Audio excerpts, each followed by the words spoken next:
This is a ManeHustle Media Podcast.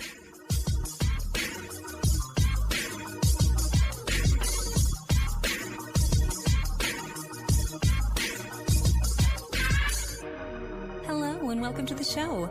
My name is Jackie O and you're listening to Militantly Mixed. Yo, this is Sharmane from the Single Simulcast. And when I'm not making you laugh or making up parody songs, I'm kicking back, listening to Militantly Mixed. ManeHustle Media Podcasts are recorded on the ancestral lands of the Chumash, Tongva, Hohokam, and Yucateco Maya people, and we wish to pay our respects to the people of those nations, both past and present. Konnichiwa, what's up, cousins? Welcome to Militantly Mixed, the podcast about race and identity from the mixed race perspective. I am your Sir Auntie, Sharmane Fury, aka The Blasian Blurred, and this is episode 212. I'm going to hit you with two fair warnings during this intro. The first of which is, this is probably going to be a long intro.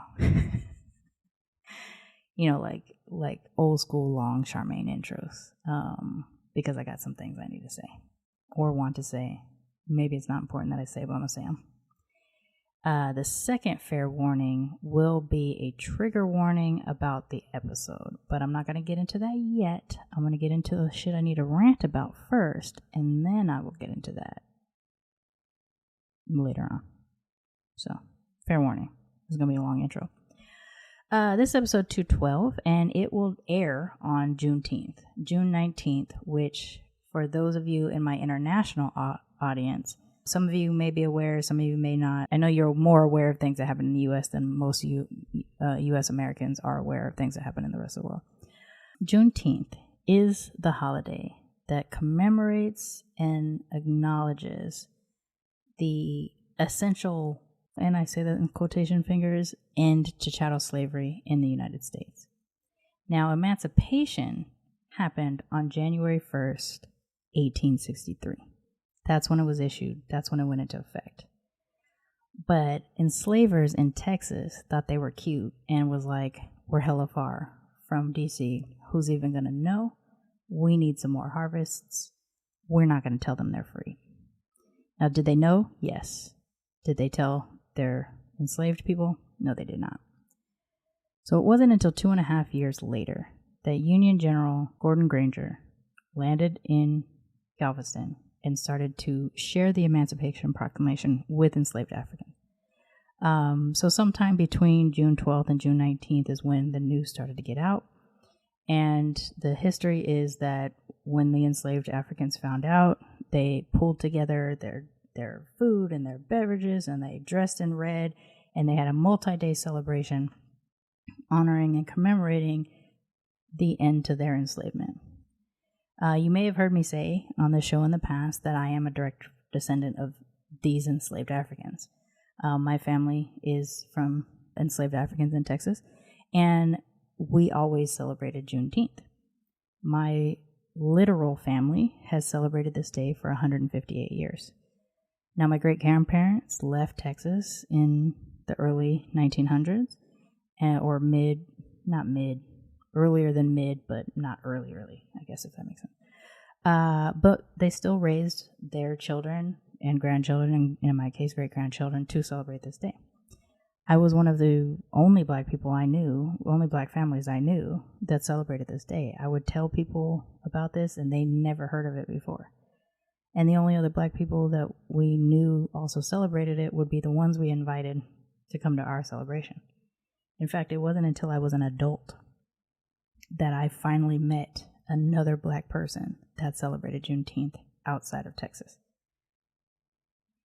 That's how uninformed people were about this day. Flash forward to last year, it became a federal holiday, and it has already become a bastardization of what the actual day is and the meaning behind it. And it's even worse because now that it's a federal holiday, even non-descendants of African enslavement get the day off and think it's an excuse to go to the beach. So here's where my rant begins. I've been seeing some stuff on the internet over the last few days of people, Juneteenth, and trying to be woke and shit like that or whatever, and doing it in the worst way possible. So the personal side of this day for me, being a direct descendant, is, man, I wish no one fucking knew about this thing. You know, I want to keep it to the purity that I felt it was when I was growing up. That being said, I want this day to be accessible to all the descendants of African enslaved people in the United States. And I'm not going to hide this. I want it to only be accessible to the descendants of enslaved Africans in the United States. For us, it is a day of rest and commemoration and honoring our ancestors and fellowship. And while I hate this term and I hate that we have to be this, acknowledging the resiliency of us as Black people in the United States. If white people can just take the day off to go to the beach, fuck you. Like, you know, I don't know. I don't like it. It makes me very upset. So here's what I've said for years, and I will continue to say. In fact, I just saw my Facebook post about this from a couple years ago, and I was like, oh man, I've been saying this for years. If you are the descendant of enslaved Africans in the United States, but especially Texas, you rest. You fellowship. You celebrate. You eat barbecue.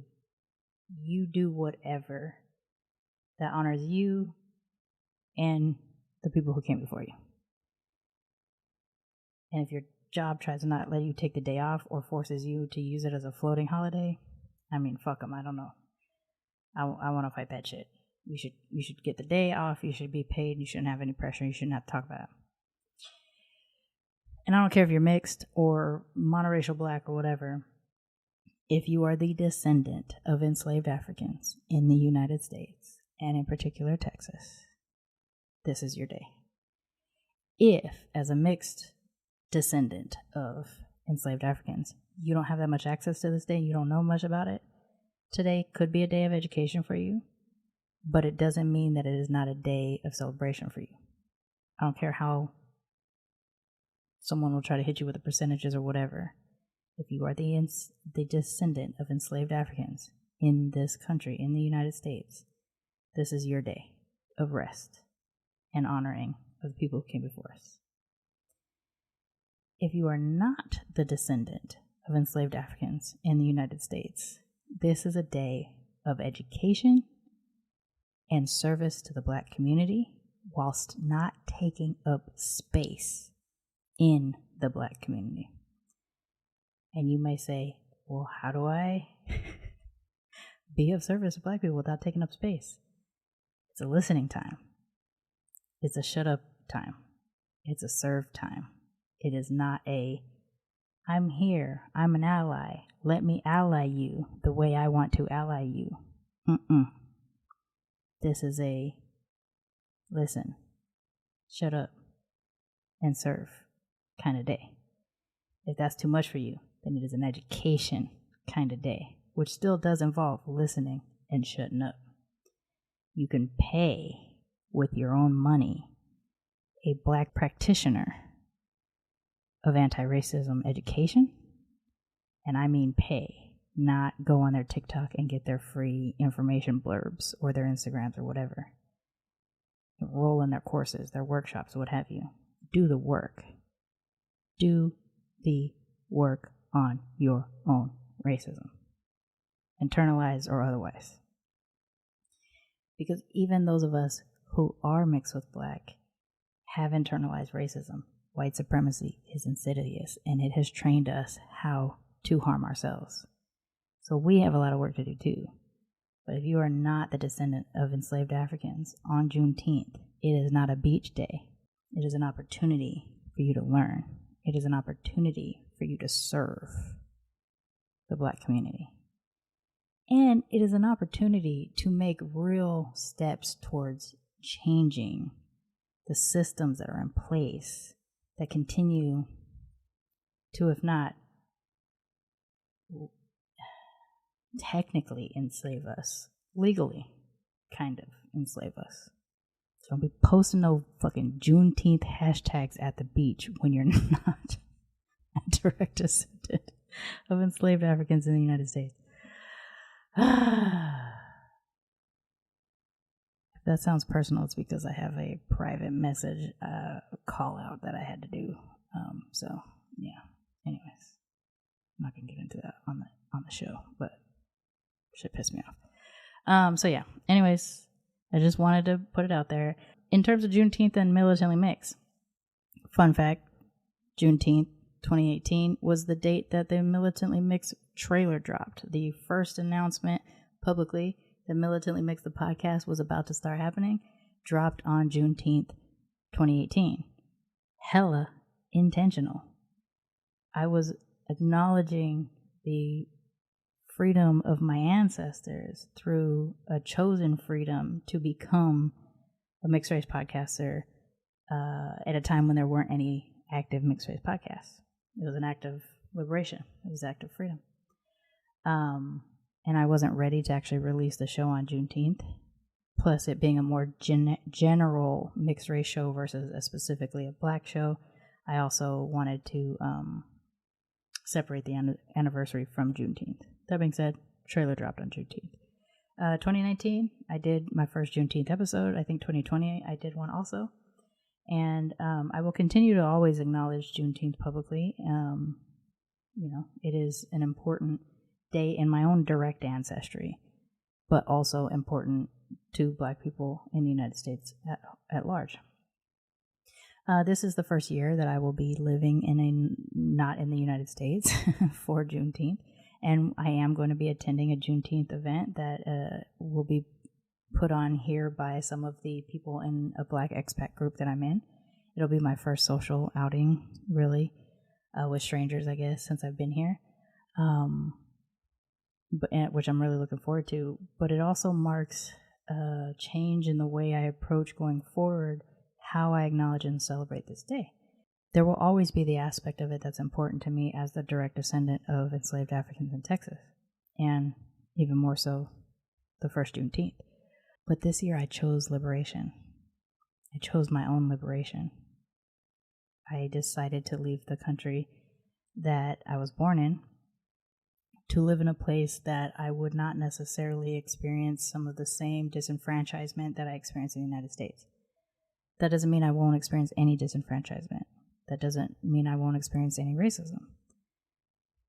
But I have experienced freedoms from a lot of the symbolic shackles of the United States, just in the few months that I've been here. And so I'm looking forward to adding a new aspect to the way I acknowledge and celebrate this day as a person that is currently living in a country I wasn't born in. So I'll tell you all how it goes next week, because it's not happening until later on tonight. But I'm excited. I'm really excited about it. So anyways, that was my rant. I take Juneteenth very personal, obviously, but I don't want it to get messy out there. Don't get messy out there. Okay, moving on. I have a trigger warning that I have to hit y'all with at the start of this before we get into today's episode. My guest today is Victoria Pendragon. She is the author of the upcoming memoir, Scorpio Times X. And in her memoir and in our conversation, she and I talk pretty heavily about child abuse, sexual assault, incest, and sex trafficking. And the ways in which what happened to her is a direct relation to a family member's racism and treatment of her and her sisters that appeared more obviously Cuban versus the sisters that appeared more obviously white. What happened to her did not happen to the white sisters, but did happen to the brown ones. Some of the brown ones. You'll hear about that later too. So the trigger warning is for folks that don't feel like they can hear about, especially if you are a victim yourself of similar things and you're not in a place where you can really hear other people talk about their situation. For those of you who don't have that in your past and you still think it might be a little bit difficult, I still would really love you all to listen to this episode, because I have never had and accidentally keeping up with the theme of liberation, I have never had a more liberating conversation about childhood abuse and sexual assault that I experienced with another person who also has experienced similar things, not the same, but similar, than I have had in this conversation with Victoria. And I've been thinking about her ever since we recorded it. Another, I guess, like kind of warning, but y'all might be already kind of aware of this if you've listened to me for a long time. One of my coping mechanisms is that I laugh through talking about really heavy, horrible shit that has happened to me. This is something that I've talked to other therapists about over the course of the last 30 years on and off, and almost all of them that I remember addressing this with have agreed this is a very common coping mechanism, and there's nothing wrong with it. It just can be really off-putting to someone who hasn't experienced what we've had to hear us laughing through really horrible shit. Or talking about it in such a disconnected kind of way that it seems like we're describing a movie scene instead of describing something that actually happened to us. That is also a defense mechanism. And guess what? Both she and I have the same defense mechanisms. And as a result of that, I had one of the most, if not the most, freeing conversations about child abuse and sexual assault that I've ever had in my life. Because I was able to have it with someone who I didn't have to fear judgment in expressing what I was about to express. And likewise, she did not have to fear that from me either. We could say things that might on the outside seem like an irrational response to something that happened to us, but we got it. We understood what the other one was saying when they were saying what they were saying. And walked away from that conversation being like, no, I fucking get it. It sounds crazy, but I fucking get it. And that is what I'm trying to say, why this episode is so important. Because I've never experienced anything like this, and I can only imagine that if I could hear two people who suffered some of the things that she and I suffered talk in this sort of matter-of-fact, slightly disconnected, and kind of laughing through some of the pain aspects, and walk away not judging each other. I mean, like, I've been thinking about it. It's been 2 weeks. I've been thinking about it ever since. So I want to thank Victoria for giving me that. I mean, she was coming on the show to talk about her book and to talk about her past experiences, and for that critical part of the conversation, which is specifically, it's because of the grandfather's racism that what happened to her, and how this happens in our families. And this is another reason why it's so important, because you might be able to now pay attention to some shit that happens in your actual family. I'm not saying all of our families are like this. Some of our families have this shit in us, and a lot of us look away from it. But getting a chance to talk to Victoria, I swear it was such a liberating experience. And I don't need to dwell on what happened to me in the past. I've been in therapy on and off for 30 years. I'm not even dealing with that shit in therapy, in the most recent therapy I've had. I'm dealing with other shit now. That's why I can talk about it with somewhat of a removal. Doesn't mean it doesn't hurt or it doesn't suck that shit happened. It's just that I can talk about it differently now through all those years of therapy than I could have talked about it 10 years ago or 20 years ago. And I think it's important to hear people have that experience. I think it's important to know that you can get to a place eventually after trauma where you don't have to dwell on it, but you can still share about it if it is to help other people. And I think that's what we were both trying to do.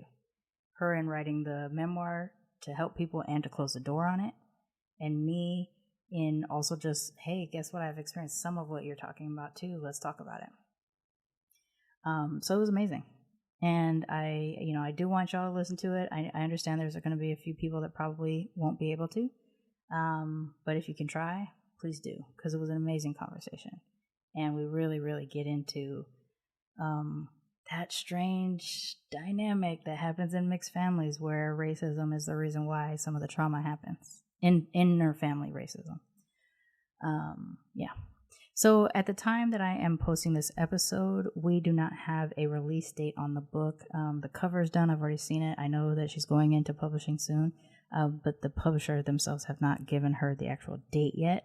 And so I will update the show notes later on whenever I learn about what the date is. The episode will already be released. But if you want to come back and say, hey, I want to get this book, I will update the show notes to this episode in the future. And of course, I'll mention it in whatever intro I'm doing at the time that I get that news. So just want to put that out there. Yeah. Oh, and at one point, there's a landline ring that goes on for about 15 seconds that I didn't stop the interview for. We just kept talking, partially because that was a very nostalgic ring for me. That was the same ringtone that I had as a child with our landline. And I was just like, oh, wow, that's kind of crazy that we're talking about what we're talking about right now. And this phone is ringing. So whatever. I left it in. Yeah, okay. I'm gonna go ahead and wrap this up and get into today's episode. Like I said, it was gonna be a little bit longer of an intro, but we gotta do what we gotta do. Also, Be Your Mixed SF Anthology is still accepting submissions. Head on over to militantlymixed.com, click on the Be Your Mixed SF tab, get the guidelines, get the submission information, do that all there. And now we're gonna get into today's episode. So again, my guest today is Victoria Pendragon, author of the memoir Scorpio Times X. And without further ado, please join me in welcoming our latest cousin to the Militantly Mixed family, Victoria.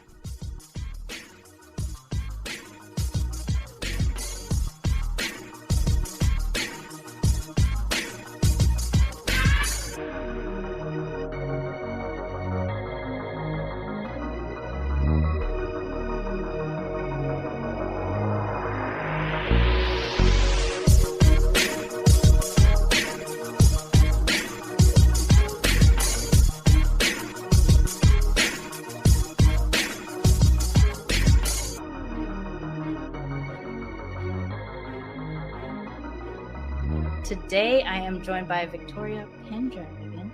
Victoria, why don't you introduce yourself to everybody and we'll get into it. Hello, I am Victoria Pendragon. Technically speaking, I guess I'm the Reverend Victoria Pendragon because I am an ordained interfaith minister, which I took up because I, for many, many years, functioned as a hands-on healer. And that's a whole story in itself, but that's my name is a chosen name because I needed to have my own identity. And I'm the oldest of 11 children. Oh my gosh. The daughter of 2 pathologists and the survivor of 2 fatal diseases. I think that sums it up. I know we talked about it a little bit off air and we'll get into it, but just 2. Yeah, I got off on the right foot. I actually, the first one was when I was, my parents were pathologists, I mentioned. Mm-hmm. My mother caught tuberculosis right after giving birth to me. Oh my gosh. Because she, of course, didn't ever take off work. She never took off work, not her whole life. But she caught TB, and I was a baby. I got TB. And so because it was just assumed, there was no cure for tuberculosis at the time. It was assumed that I would die. So they handed me over to a clinical trial. And they're just like, here's our baby. And I got the good drugs. Oh my gosh. I lived.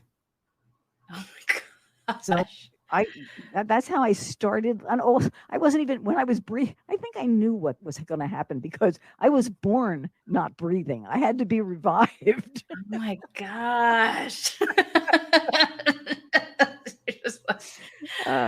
One way or the other, you were either not going to be or you were really going to be. Apparently. Goodness gracious.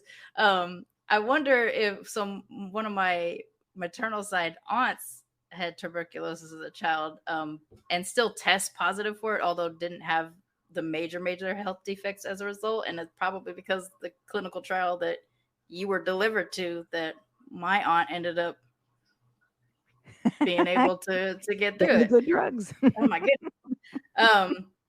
Oh, could we also talk a little bit for a second about what your heritage is too for the? Yes, let's. Okay. I had all my my DNA tested too by whatever company it is that does that. So I found out even more from that. Mm-hmm. But basically, my father was mixed because his father was a native Cuban. Okay. And in the DNA testing, they refer to that as Native American. Mm-hmm. And so he was Native American and Spanish. So he married a completely Spanish woman, and they gave birth to my father, who I guess technically was a mixed race person. Mm-hmm.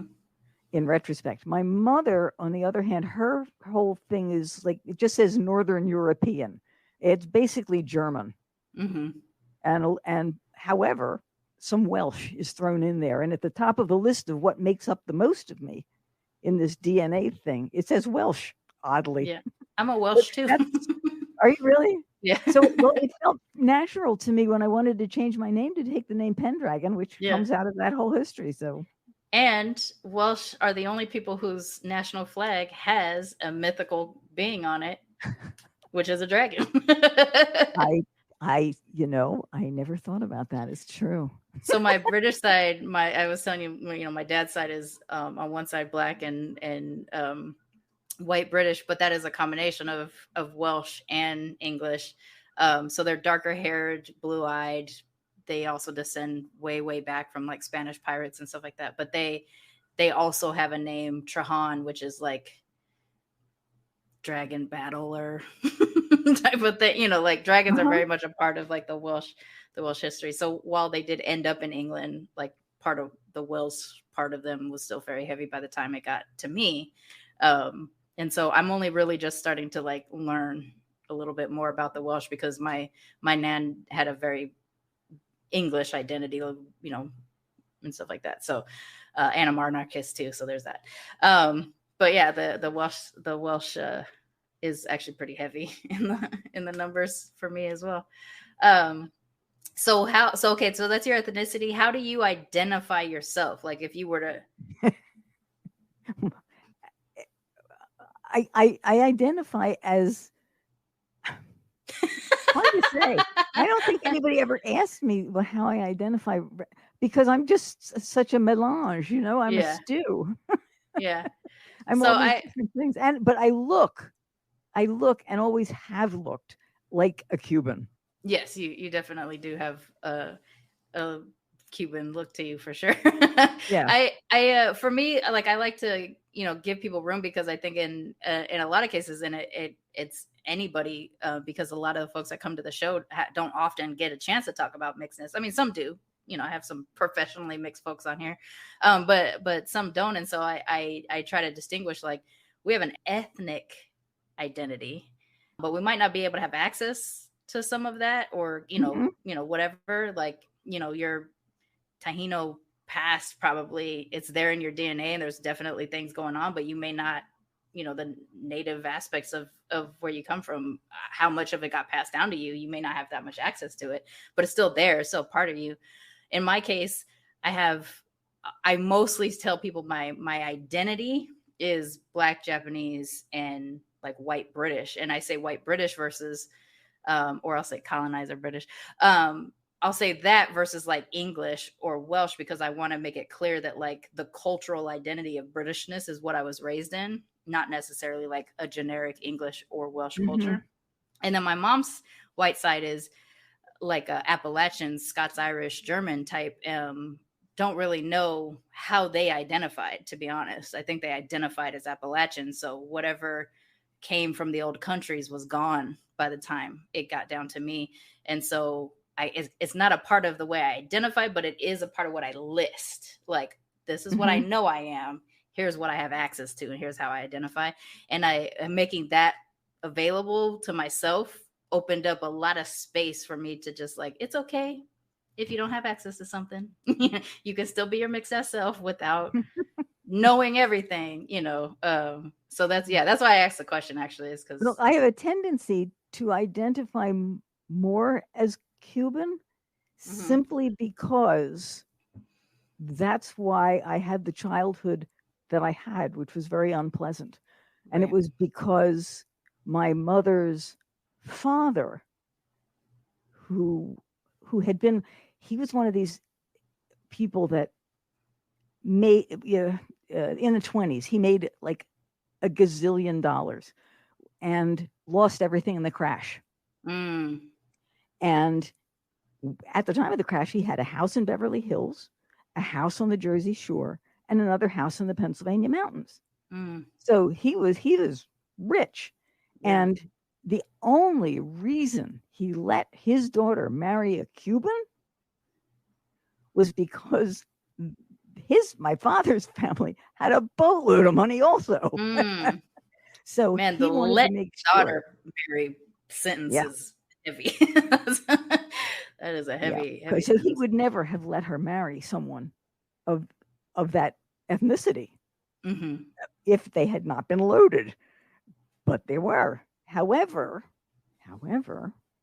that made interesting babies. My mother's first two babies were like me and my closest sister. So we were took after our father. Third girl, Germanic princess. I mean, golden curly hair, just absolutely lovely. Then 5 boys in a row. And some of them some looked more Spanish than others, and others. And then 2 more girls who also looked very Cuban.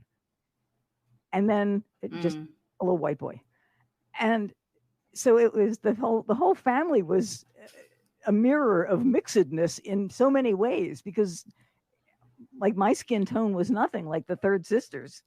I was in the summer, I just got as brown as you can get, still do. Yeah. And she didn't even, I mean, she tanned, but it wasn't the same.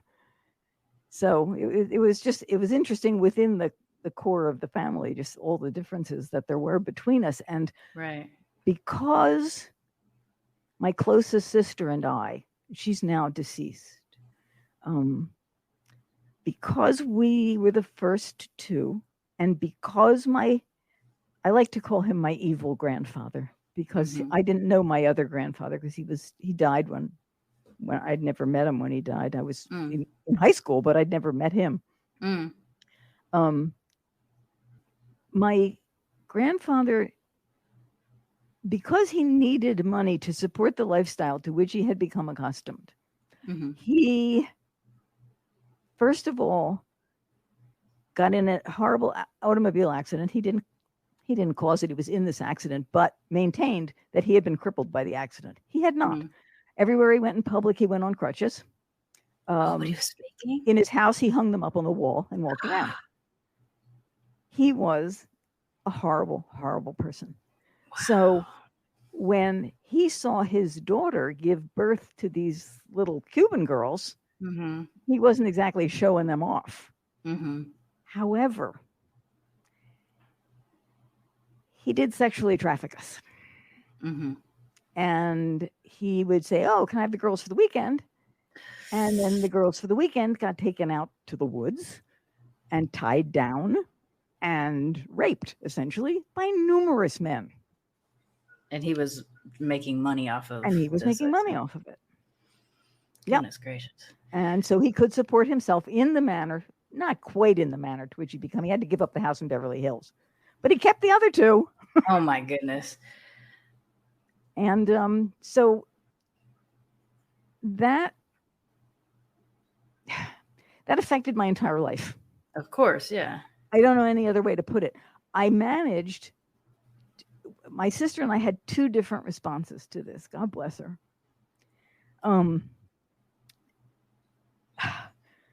I left my body. I don't know how I knew to do that as a child, but I guess it was just a thing that's there for people to access if they can. And I was like, I'm out of here. Yeah. So my view of what happened was really a view of what happened. I got to see me. I got to see my sister and what was happening to us and what was below. And she would fight, and I left my body. So my body was just like, I didn't fight. Was this self-preservation, you think? Oh, it was. You were trying to do? Absolutely. I think there was just, my body was overwhelmed. Right. Yeah. And it's like, okay, this is the only way out of this is getting out of this. And I have still the vivid memory of diving into the earth and swimming up into the trees.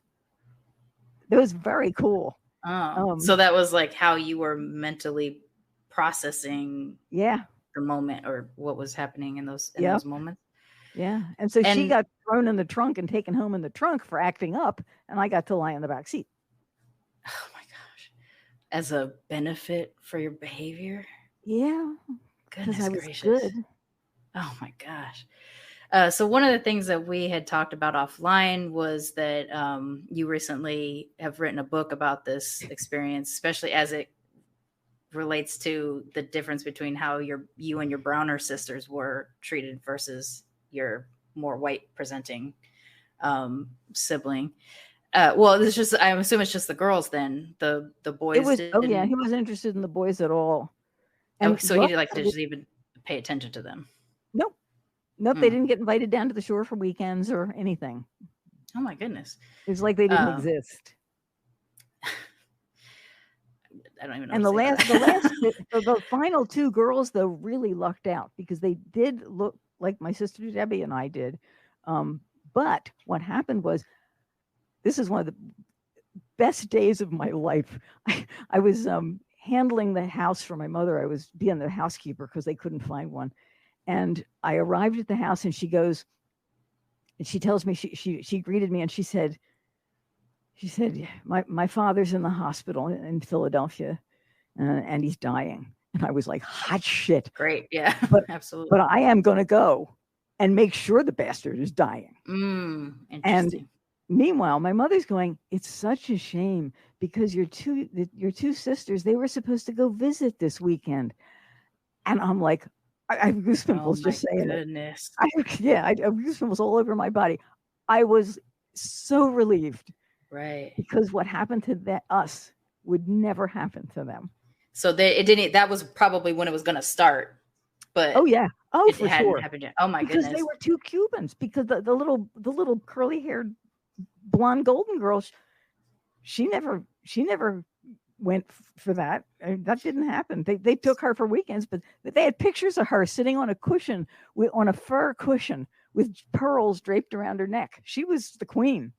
And was it not strange that there weren't also pictures of you and your other sisters alongside her?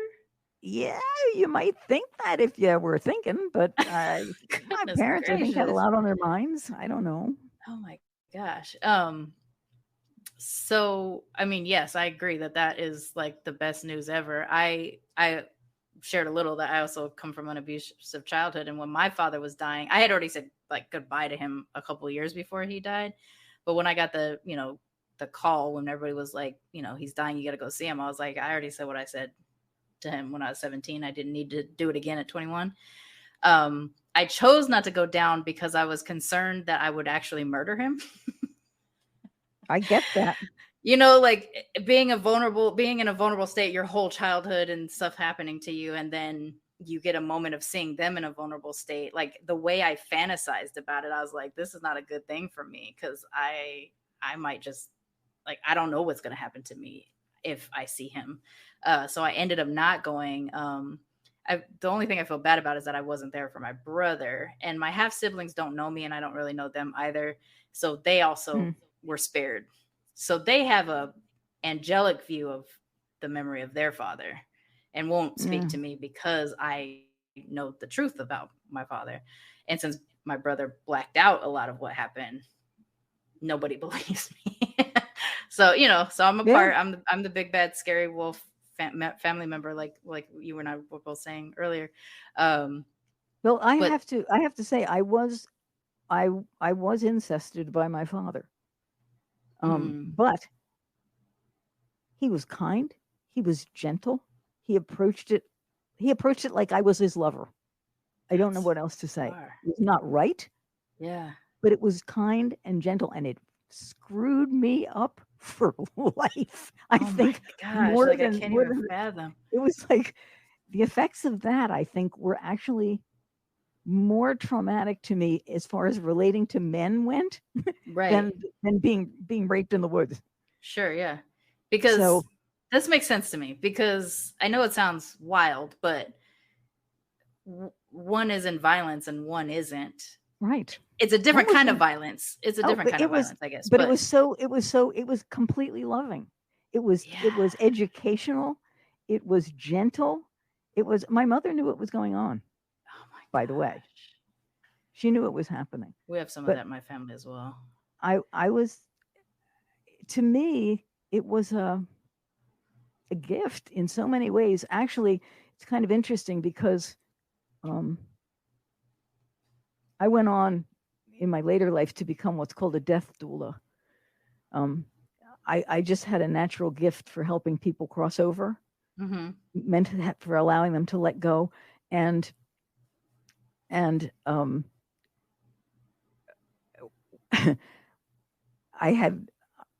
got to do that with my dad. I got to help him let go, and that was, to me, it was the perfect ending. Was there guilt on his part? Is that what he needed to let go?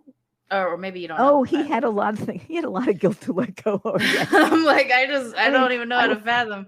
Yeah, I wasn't the only issue in that man's life. Sure. Oh my goodness.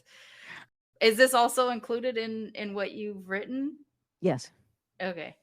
So I think like one of the biggest aspects of like your mixedness, probably that we could be getting into here is just like literally your own biological grandfather viewed you as subhuman compared to the one he idolized. And in doing so, because he was able to view, like, again, a biological relative as an other, he could just do whatever. And how that shaped you as a human, how that shaped you as a person is all based off of this one guy's way of just being like, yeah, you're an other to me. And my sisters were too, my closest sister. I mean, that was, as I told you, she ended up being diagnosed with schizophrenia. Mm-hmm.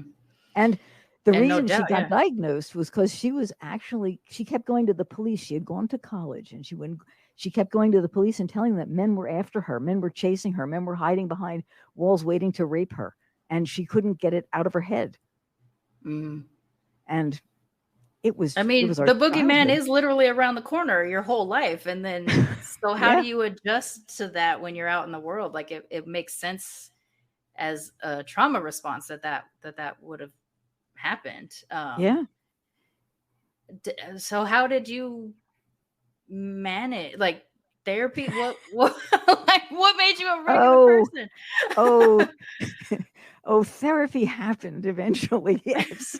But I one of the reasons my publishers wouldn't accept my autobiography was because there was just so much sex in it.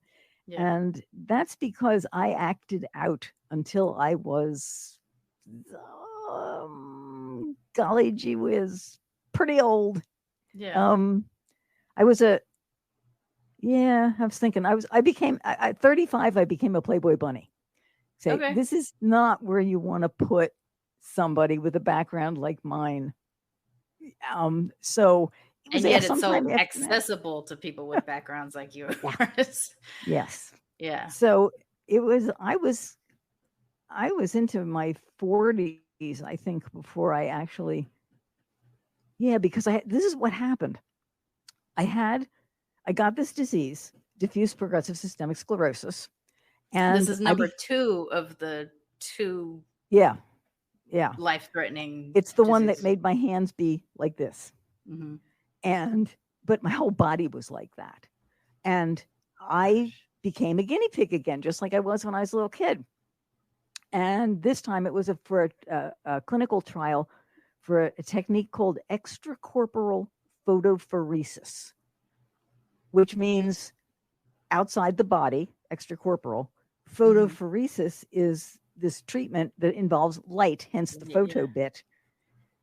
not sure what the pheresis refers to, but what they did was they took, to do this, they took once a month, every month for 2 days. I went to have these treatments, and they would put a big needle in my arm right here that extracted whole blood. So, not like a regular little tiny needle. It's a decent sized thing. And the blood would come out of my body, and it would go into this big machine they called UVAR. And then it would cross. There were these lights that went in front of, I think, an ultraviolet light. Mm-hmm. And the blood would be exposed to that for a few hours. And then they would put it back into my body. Okay, like a UV blast of the blood. Yes. Okay. And if you've never had warm blood shot into your body, it's a rush. I will tell you, it's awesome. And so like physically, you can feel just like an energy or warm. Boost or something. It's warm, so you're like getting warmth injected into you. It's very cool. So I was on this treatment for 3 years, I think. And I went every month. And the day of the last treatment, which I hadn't known would be the last, and they hadn't either, because nobody was getting better on this thing. Sometimes people would get better and they'd take them off and the people would die. Oh, shit. But I was making this amazing progress. I was like, except for I was normal again. And they were terrified to let me go. For fear I would just, everything would come back and I would die. And so there was a lot of emotion around this. And my daughter came with me to be there at the last treatment, and they think they're all sending me home to die. So there's all this energy around it. And I got home, and my daughter was there waiting for me, and one of my sisters, who's a doctor, and she had told her, what was happening. My daughter had told my sister what was happening. And to this day, I cannot remember what exactly triggered me, but I was standing in the parking lot outside my house, talking to the two of them. And I said something about my grandfather being my evil grandfather. Mm-hmm. And she said something back about him. And I said, so I guess he never got you. And that's the last thing I remember saying. The next thing I remember, I was standing in the kitchen, and there was like this movie reel playing of my whole life, of all the abuse, of the stuff in the woods and the stuff with my grandfather. And it was just like my goose pimples when I'm talking about it. It was terrifying. Mm-hmm. And I immediately sought therapy. It was like that was the thing. Because I'm like, what the heck? I couldn't even process it. Like, did you feel it was buried before, and then it just all hit you? I had no clue. I had no clue. I just thought I was like impossible to control sexually. I just had no self-control. So more kind of like blacking it out a little bit and just living a little wild life, and then yes, I got you. And inevitably in those situations that I would put myself in that were so dangerous, they were dangerous. I could have been killed. And I knew that I could have been killed. And I did it anyway.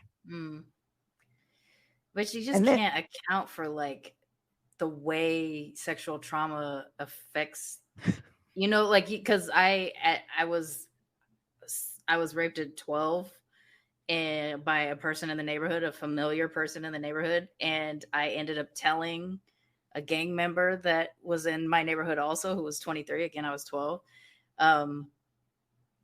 Something happened to that guy. I don't know.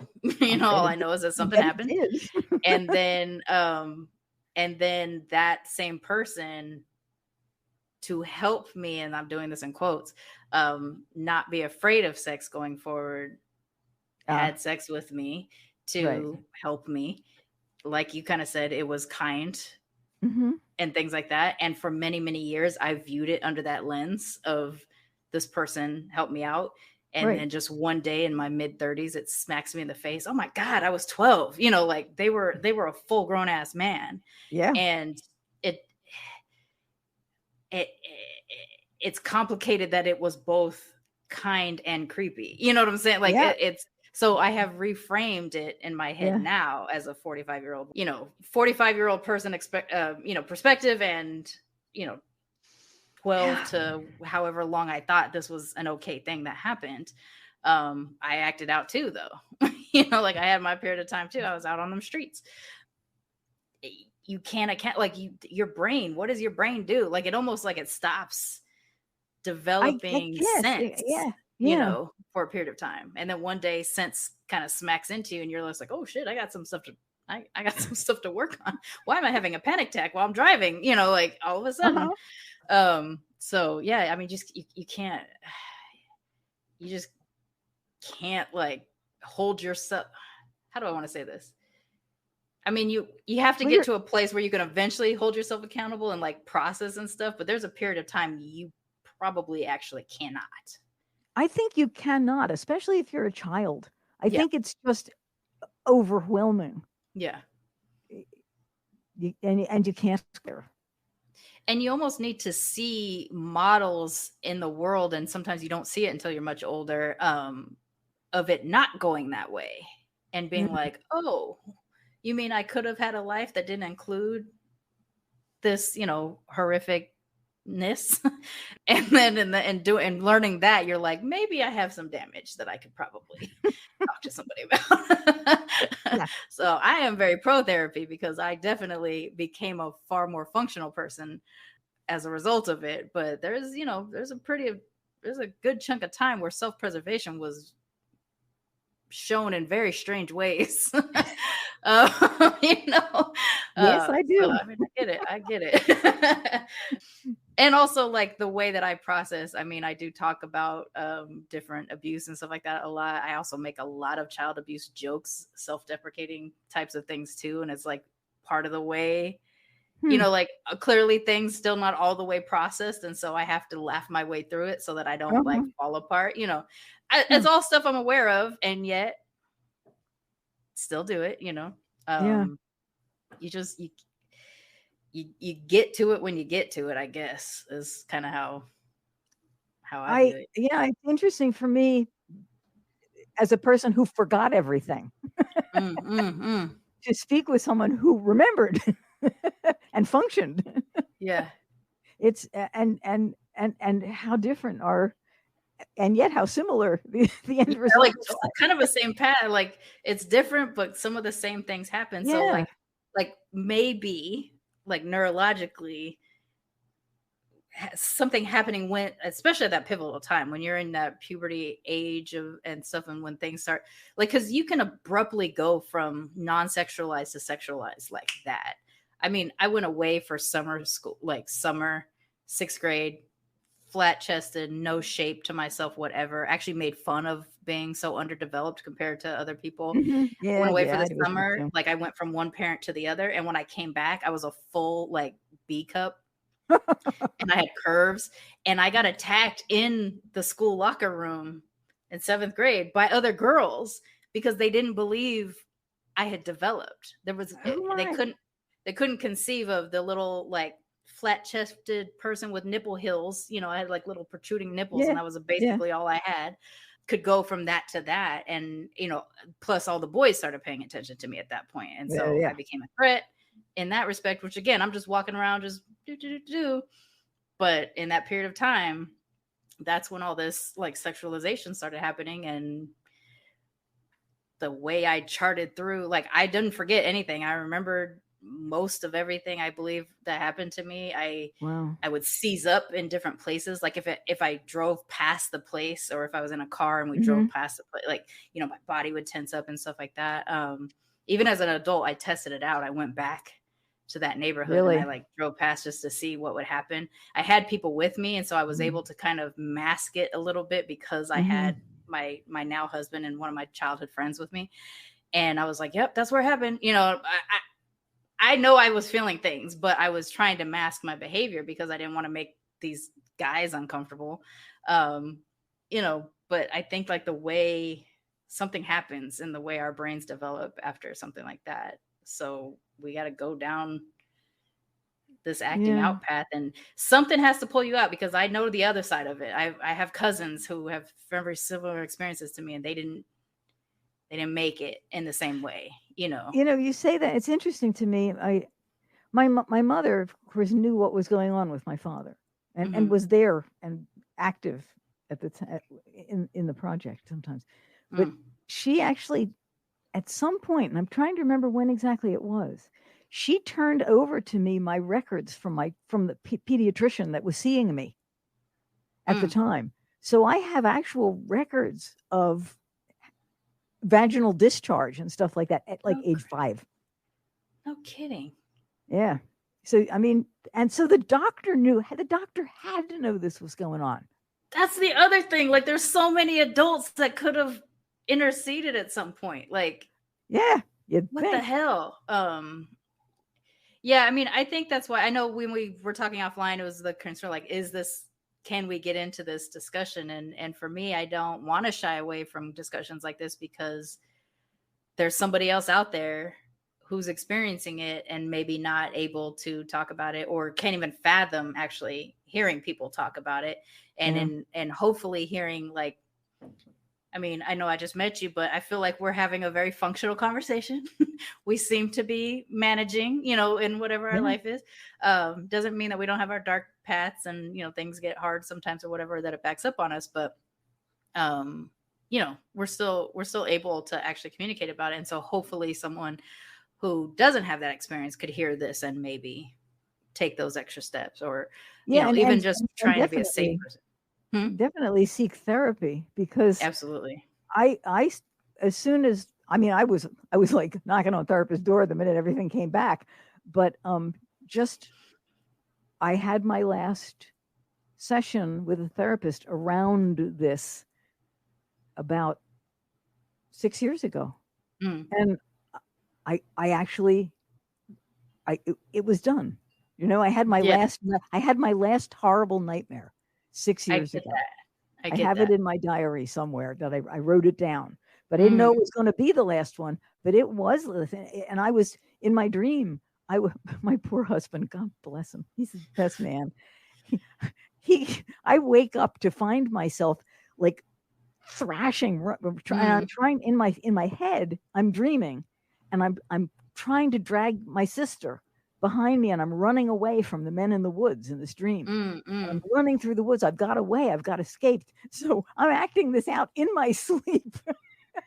Oh, he's just watching your body just thrash around. He threw himself on top of me, and he's going, "It's okay. It's okay. It's all right." He didn't know about any of this until that point. Oh, he did. Okay. Because I was going to be like, throwing himself on top of you could have triggered something, but he didn't know. So no, he was just trying to help you calm down. And that was when I started getting therapists that were able to handle my story, because I had tried a number of therapists. Right.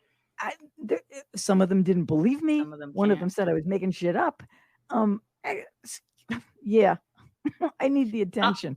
Also, like therapists who don't try to believe or actually tell you you're lying or you're wrong or something like that. And I mean, like, maybe you do have like a lying type thing or whatever. Maybe that's what you're getting traded for. But like, the thing that would make a person who has been abused conjure up, like, or even a regular person, like, just conjure up these things. This is not realistic things.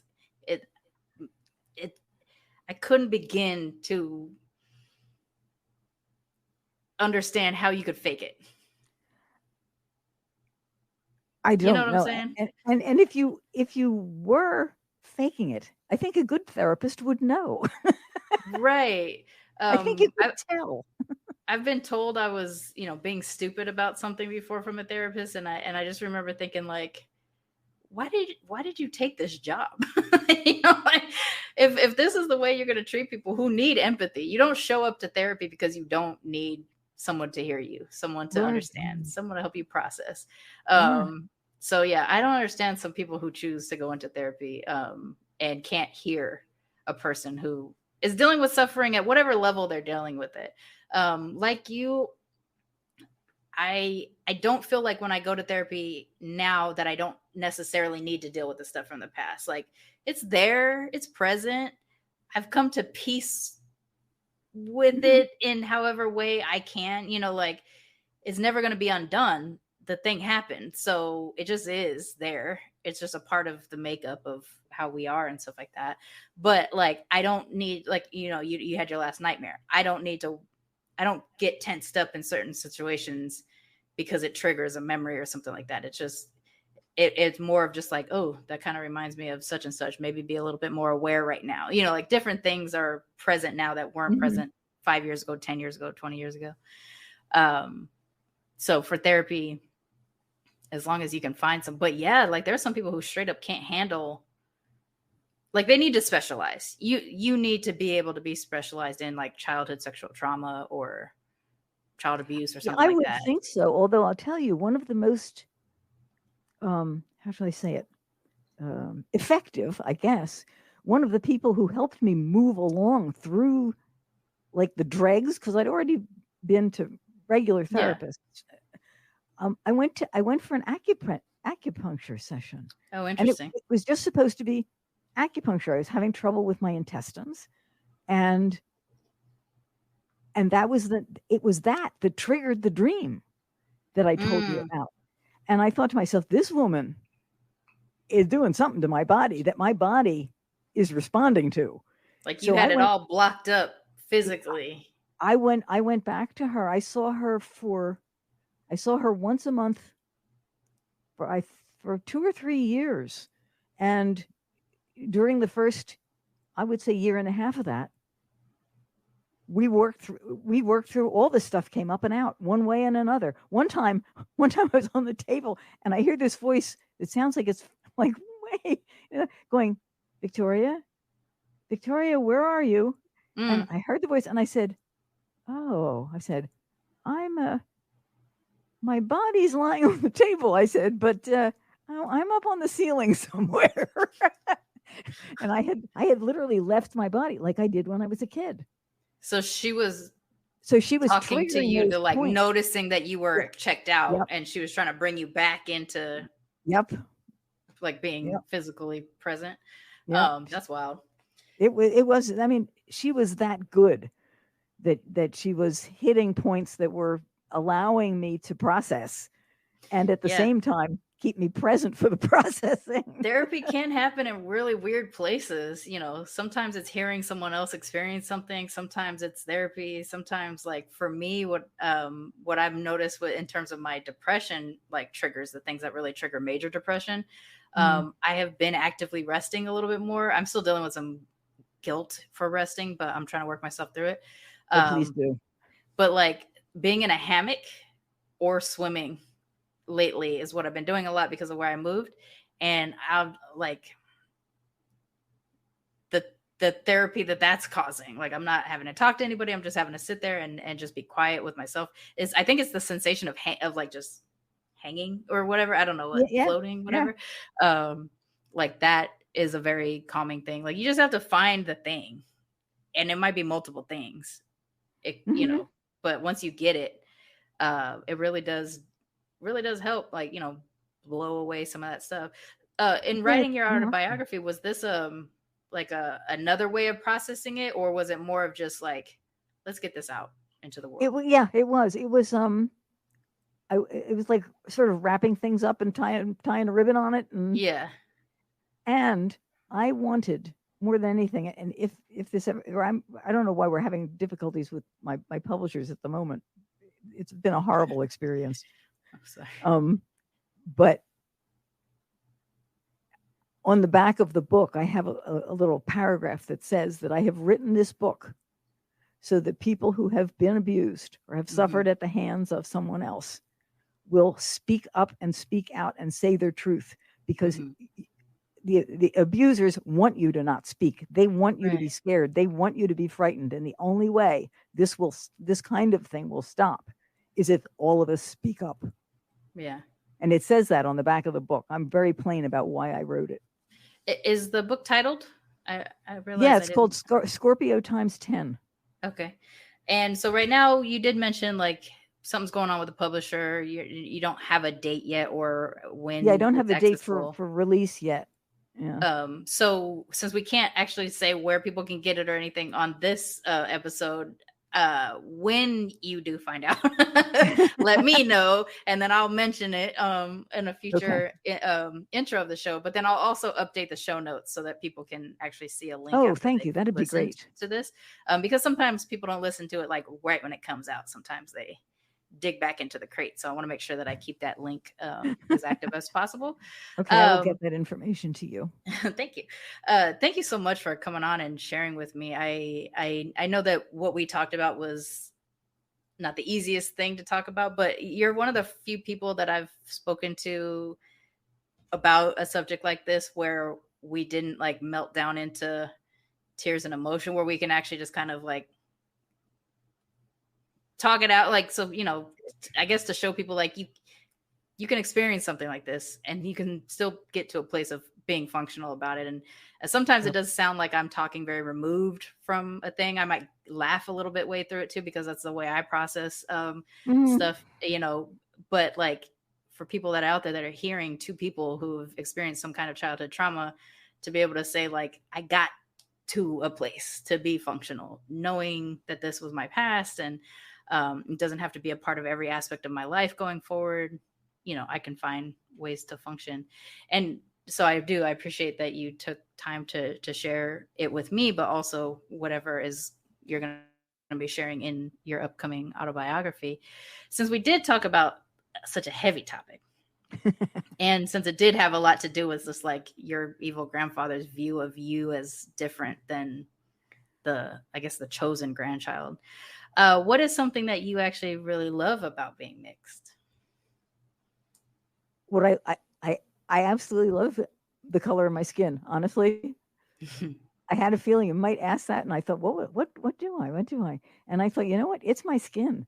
I love the color of my skin. I always I like it when it's like it is now and darker. I'm always sad when my tan starts to fade, because I get by the end of the summer I get a good tan. Yeah. And when it starts to fade, I'm always disappointed. Probably why I decided to get some tattoos. Nice. And, but I love that. I love the color of my skin. I love that too. I also really like to be browner than I am. And when my winter coat comes in, I get real stressed out because just like, it's not reflective of the me that's on the inside. When I was little, my mother, I don't know if I mentioned this, my mother referred to my skin tone as olive. It's an interesting choice, green. It is strange. Like, I understand that they will refer to like Mediterranean people as like olive toned or whatever, and maybe there is an undertone of green, but like I don't think all of us that tan have a green undertone. No, they're black olives, but that's really black. Yeah, that's a different I think I have more red undertones myself, and so which stresses me out, because when I do get brown every now and then there's a little bit of pink and I'm like, it's not a sunburn. But as I've gotten older and as the ozone has depleted more, I do actually get sunburn now, which really makes me upset. I didn't get sunburn as a child, but it happens. It happens now.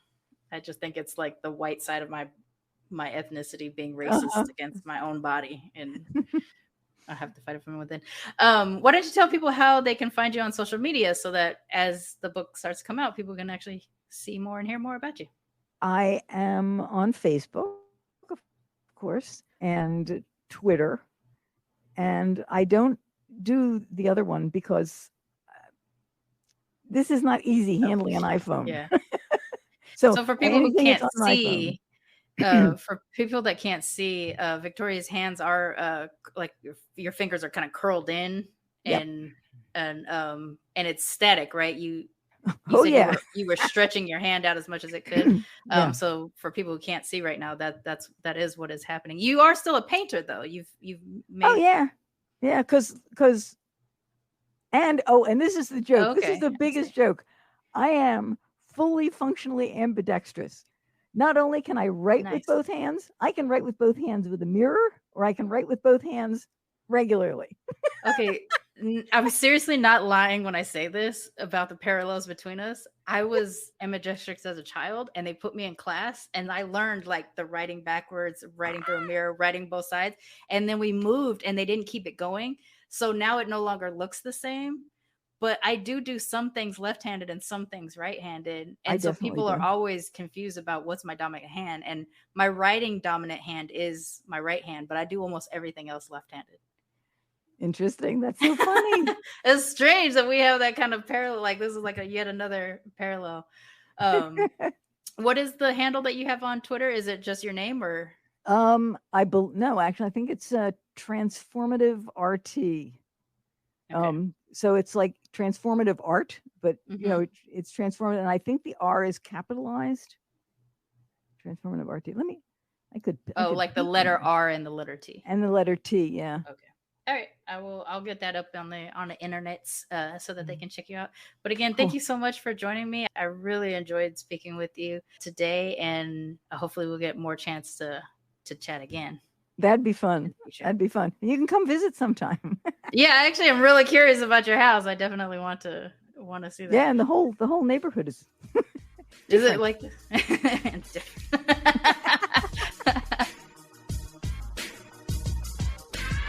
Militantly Mixed is a ManeHustle Media Podcast, produced and hosted by me, Sharmane Fury. Music is by David Bogan the One. You can follow us on social media on Twitter, Instagram, and Facebook at Militantly Mixed. If you'd like to become a sponsor of Militantly Mixed, please go to patreon.com/militantlymixed for monthly sponsorship or paypal.me/militantlymixed for a one-time only donation. And if you like what you hear on Militantly Mixed, please subscribe, rate, and review on iTunes or wherever you listen to podcasts. And don't forget to be your mixed-ass self. ManeHustle Media. Turn your side hustle into your main hustle.